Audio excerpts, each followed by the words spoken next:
J'ai enfin regardé cette série. Vous pouvez arrêter de m'envoyer des messages, s'il vous plaît.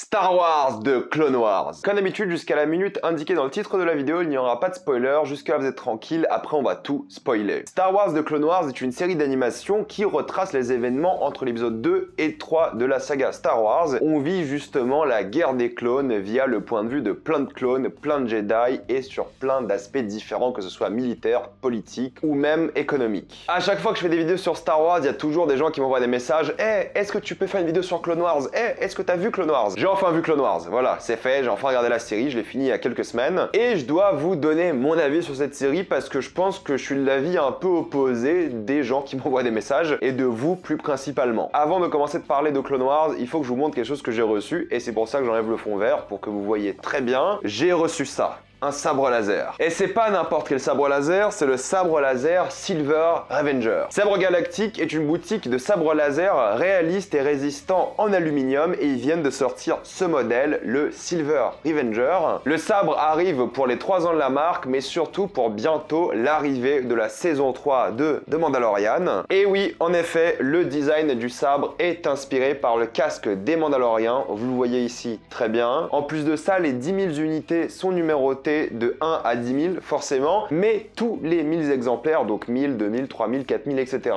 sont une version spéciale du sabre. En effet, ça sera une version dorée. C'est une version rare qui va plaire évidemment aux fans. Concernant le sabre, vous avez plusieurs pistes sonores que vous pouvez choisir et c'est évidemment synchro avec vos mouvements. Et vous avez aussi 12 couleurs différentes. Vous pouvez rapidement la changer et la qualité du sabre est bien là. En effet, le manche est en aluminium et la lame en polycarbonate, ce qui la rend pratique pour les combats. Attendez, je me remets au rouge, c'est la couleur que je préfère personnellement. J'avoue, violet c'est stylé aussi quand même. Attendez, je remets juste le rouge. Voilà, je préfère. En plus de ça, la recharge du sabre laser est cachée pour ne pas gâcher le design du manche. Si vous voulez enfin vous procurer un sabre laser, je vous conseille évidemment Sabre Galactique. Vous trouverez ici un code promo pour le Silver Avenger, mais aussi pour tous les sabres de la boutique. Tous les sabres seront évidemment livrés avant Noël, car ce modèle-là est en précommande jusqu'au 13 novembre et vous avez une réduction qui est cumulable avec le code promo. Les sabres sont parfaits pour les collectionneurs, pour les combattants, pour les gens qui font du cosplay, ou pour les gens comme moi qui auraient toujours voulu avoir un sabre laser, et là, c'est plutôt cool. Utilisez le lien dans la description et dans le commentaire épinglé afin de vous procurer ce modèle-là ou plein d'autres sabres laser de la boutique. Utilisez le code promo et donc foncez sur l'offre. Pour parler maintenant de Clone Wars, il faut savoir plusieurs choses. Moi, j'avais vu donc les 4 premières saisons de Clone Wars à l'époque de la diffusion, mais j'avais arrêté la série pour plein de raisons différentes, et j'ai jamais repris, sauf justement cette année où j'ai regardé de la saison 4 à 7. Mais il faut savoir que moi, j'ai toujours été un fan plutôt de Clone Wars de l'époque, de 2003, qui est maintenant disponible en film, je crois. Je sais pas si c'est dispo sur Disney+, mais en tout cas, c'est disponible sur YouTube, la dernière nouvelle, qui est réalisé par Genndy Tartakovsky, et moi, j'adore ce gars, j'adore son style, et j'avais adoré le Clone Wars de l'époque. Alors, c'est difficile de comparer les deux, mais si on compare le film Clone Wars qui est sorti là, et le film du coup de Genndy, qui était une série à la base, hein, je sais pas si vous vous rappelez, entre l'épisode 2 et 3, à la télé, ils mettaient genre 5 minutes par semaine, et genre, ils ont coupé un film de 2 heures en extrait de 5 minutes, c'était horrible. Je me rappelle des cliffhangers à l'époque, c'était traumatisant. Entre les deux films, c'est clair et net que je préfère Clone Wars de l'époque. Pour moi, ils ont vraiment compris Star Wars avec cette série d'animation qui est pour moi clairement sous-côté, et on n'en parle pas assez. Et le film, pour en parler rapidement, je le trouve vraiment mauvais quoi. Il est juste là pour introduire Ahsoka, et puis c'est tout. Le reste n'a pas d'intérêt. Alors la série, pourquoi est-ce que je l'avais arrêté à l'époque? Il y a plusieurs raisons. J'avais un peu perdu intérêt à Star Wars à un certain moment, et j'ai vu des résumés du coup avant d'entamer le visionnage de la suite, mais bon, je m'en rappelais plutôt bien de ce qui se passait, et du coup j'avais arrêté pour 2 raisons. Premièrement parce que c'est une série pour enfants, voilà, c'est très enfantin, Clone Wars, surtout les 4 premières saisons, et aussi car il y avait beaucoup, et je dis bien beaucoup, de fillers. Les fillers, c'est ces épisodes-là qui ne font pas avancer l'intrigue principale et qui sont du remplissage. Et ça, je déteste, et il y a en effet rarement une intrigue principale dans la série. Plus tu avances dans la série, plus tu te rapproches de l'intrigue principale, mais la série est d'après moi ponctuellement gâchée entre guillemets par du filler inutile. En même temps, vous allez me dire, c'est pas la même chose à l'époque, t'étais pas censé regarder ça d'une traite dans l'ordre, t'étais souvent censé tomber dessus à la télé. Mais bon, c'est pas une raison de raconter plein d'histoires inutiles. Mais la vérité est que il y a de moins en moins de fillers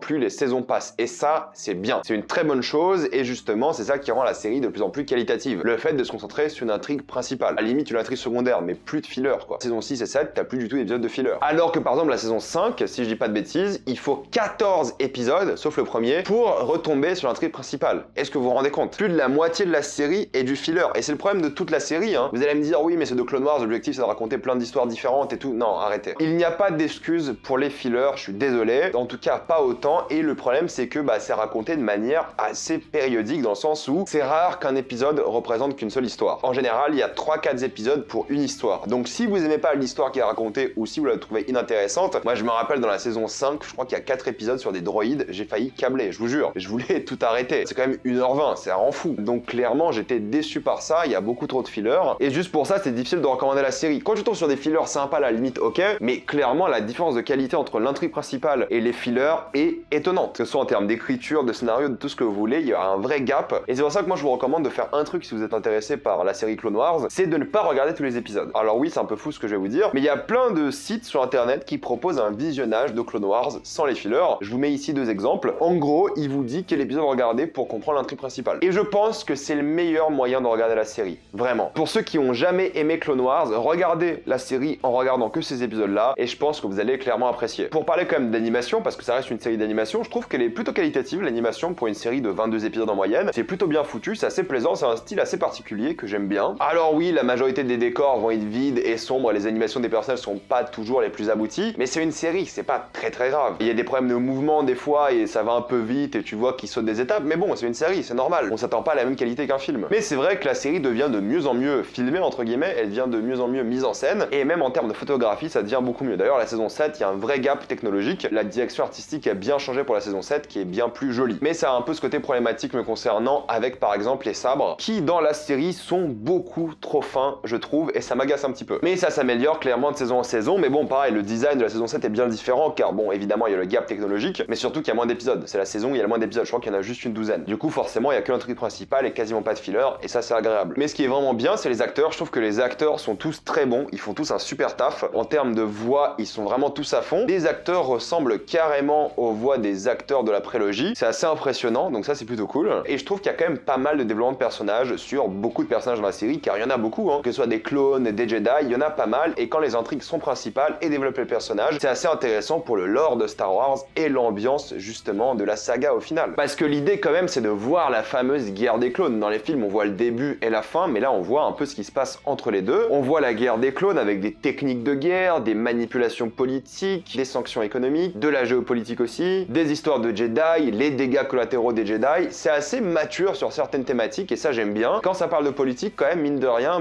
ça va parler de choses assez graves. Il n'y a pas de convention de guerre dans Star Wars, ils font des choses assez illégales, pour nous évidemment, mais c'est vrai que c'est assez marrant à voir, parce que oui, du coup, ça parle de choses qui sont assez complexes, assez sérieuses. Ça parle de guerre tout simplement, et de toutes les choses qui se passent en temps de guerre, des sacrifices qu'il faut faire, des choix immoraux qu'il faut faire des fois aussi. C'est plutôt bien foutu de ce point de vue-là, il n'y a rien à dire. Et les saisons 6 et 7 sont vraiment bien pour le coup, parce que t'as un peu l'anticipation de la revanche de Sith, et ça parle beaucoup de la revanche de Sith. D'ailleurs, la saison 7 se passe durant la revanche de Sith, mais j'aurais aimé qu'ils profitent encore plus de la revanche de Sith, justement. J'aurais aimé voir plus d'événements durant la revanche de Sith que ce qu'ils montrent là. C'est pas assez exploité, et ça se voit que la saison 7, c'est un peu une saison express pour conclure. Est-ce qu'elle est bien? Oui, ça reste la meilleure, et elle est profonde et intéressante pour l'univers de Star Wars, et je pense que les fans de Star Wars devraient vraiment regarder la saison 7, parce qu'elle est vraiment bien foutue et donne beaucoup d'infos sur l'univers. D'ailleurs, je dirais les 2 dernières saisons sont vraiment bien de ce point de vue-là. Même musicalement, t'as évidemment les musiques de Star Wars classiques, mais t'as aussi des musiques qui font plus penser à du Vangelis par exemple. C'est assez divers de ce point de vue-là et j'aime bien. L'ambiance d'un épisode à un autre peut varier, et la série a beaucoup gagné en maturité dans les 2 dernières saisons. Ce qui n'était pas le cas en fait dans les premières saisons, qui étaient très enfantines et qui étaient clairement destinées aux enfants plus qu'autre chose. Les dernières saisons,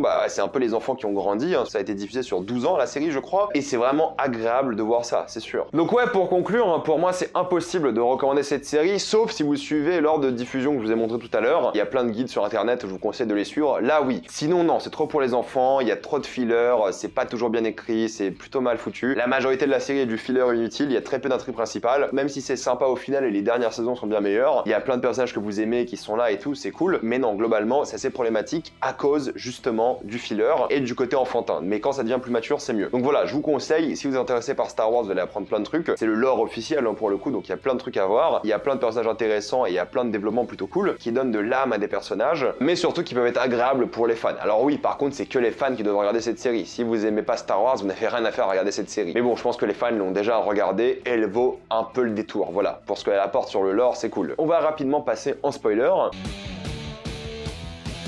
J'ai aimé pas mal de trucs évidemment, j'ai aimé la relation entre Obi-Wan et Satine, pour moi c'est quand même assez mémorable, et tout le lore par rapport à Mandalore et la planète, les Mandaloriens, je trouve que c'est bien développé, et ils en parlent beaucoup aussi dans les séries Disney Plus d'après, donc ça c'est plutôt cool. J'aime beaucoup aussi le délire avec la Force, justement, le père de la Force, l'importance d'Anakin par rapport à la Force, et aussi surtout la chute d'Anakin. Il y a des indices au fur et à mesure qu'il va devenir Dark Vador, et tout le monde pense qu'il est du bon côté, même Ahsoka le défend à un moment en lui disant que jamais Anakin n'oserait, mais c'est la chute d'Anakin vers le côté obscur, et tu la vois plutôt bien dans cette série. J'aime aussi beaucoup la confrérie avec Savage et surtout Maul qui est un vrai antagoniste, qui est aussi trahi par Palpatine, ce qui est vraiment agréable à voir. Tu le vois au début en mode araignée, il reprend un peu ses sens au fur et à mesure, et c'est un personnage qu'on a envie de revoir dans l'univers, mais malheureusement, je pense pas qu'on va le revoir en live action tout de suite. Mais oui, tout le lore par rapport à lui, par rapport à sa race et tout est plutôt stylé. Évidemment, c'est la guerre des clones, donc on parle beaucoup de clones, ça développe beaucoup de clones, surtout par rapport à l'ordre 66. J'ai beaucoup aimé les intrigues qu'ils ont par rapport à ça, mais aussi comment ils humanisent justement ces clones. Et évidemment, c'est la série d'Ahsoka, voilà, c'est elle, entre guillemets, le personnage principal, c'est sa série. C'était assez essentiel du coup de regarder Clone Wars pour voir la suite, surtout la série qui va arriver sur elle bientôt. J'adorais le fait qu'elle soit expulsée de l'ordre, pour moi ça donne beaucoup de profondeur à ce personnage-là. J'adore le fait que la saison 7 soit quasiment sur elle. Pour moi c'est vraiment un personnage intéressant et plutôt cool. Et maintenant que j'ai vu Clone Wars, je vais mieux la comprendre dans les séries Disney Plus qui vont arriver sur elle. Et j'ai hâte de voir ce qu'ils vont faire de ce point de vue-là. Et puis j'adore genre Palpatine qui manigance derrière depuis le début. C'est cool de le voir en tant que Seigneur Sith parce qu'on l'a pas vraiment vu dans les films. Puis il y a plein de trucs cool aussi par rapport à Liam Neeson qui revient, l'intrigue sur Sifo Dyas, l'intrigue sur Yoda surtout vers la fin quand il voit un monde en paix et qui souffre aussi de la Force. Et puis l'introduction des Bad Batch qui m'a